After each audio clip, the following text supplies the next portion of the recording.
Hello and welcome to Teccles Cake. We're going to be talking tech and eating cake. I'm Max. I'm Alex. And this week we're going to be talking about the Apple Health app. What's that? I hear you cry.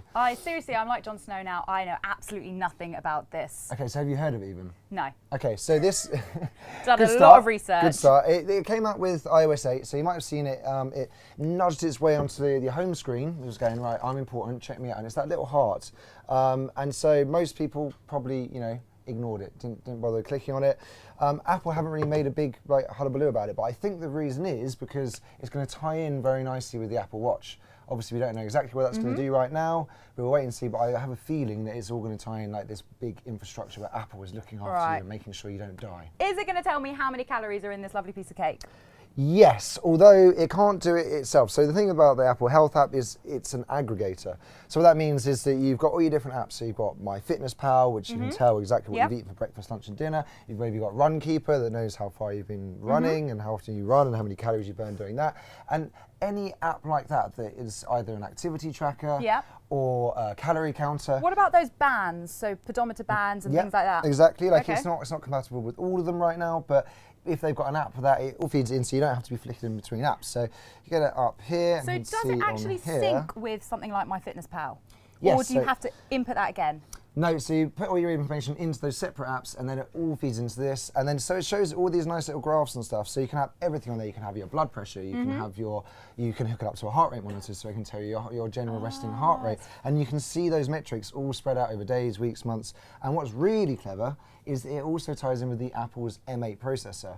And so this is something that sort of works on the side alongside the normal processor, handles all the programs or the sort of whiz-bang stuff. And this basically sits there using barely any battery at all.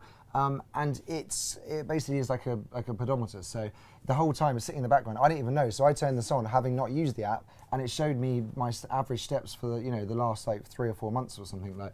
And it can compare that with everything else. And it's got it all in it. It knows your altitude because it's got a barometer in it.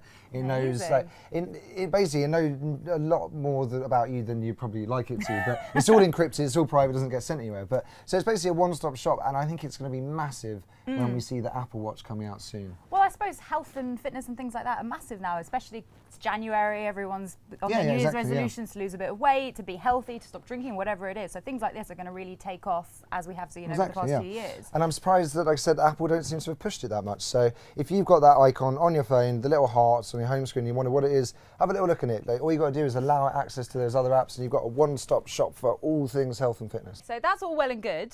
But if I'm dying on the street, is this going to help me? Like, give me more. I want more.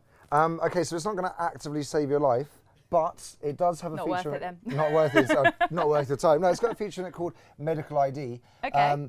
And the idea is that, these sort of, people carry around, do you know what your blood type is, for example? AB positive. Okay, so you've broken that example of mine, whereby no one knows their blood type, but if you do know your blood type, then well done you. But the idea is that, if you're in an accident or something, you need a blood transfusion, then obviously they need to know, people in emergency services. That's really good. And so Medical ID has that stuff on it, but it will also have, so say you've been using the heart rate monitor, say you've been using blood pressure, it will say, oh, you've had a bit of low blood pressure recently. So it has all this kind of medical information that they can use, that the emergency services can look at, and they don't have to unlock your phone, and they can see, and then they can go, right, okay, before we contact next of kin, we know all this info, we can just crack on. That's really useful. So can you put in if you have allergies to penicillin, allergies, anything like that all you would that usually stuff. have the bracelet for? Yeah, all the vital stuff will be on there, and then they can see it straight away. The only problem is that they need to know about it. So emergency services, ambulances, do you know about this? Because I only found out the other day.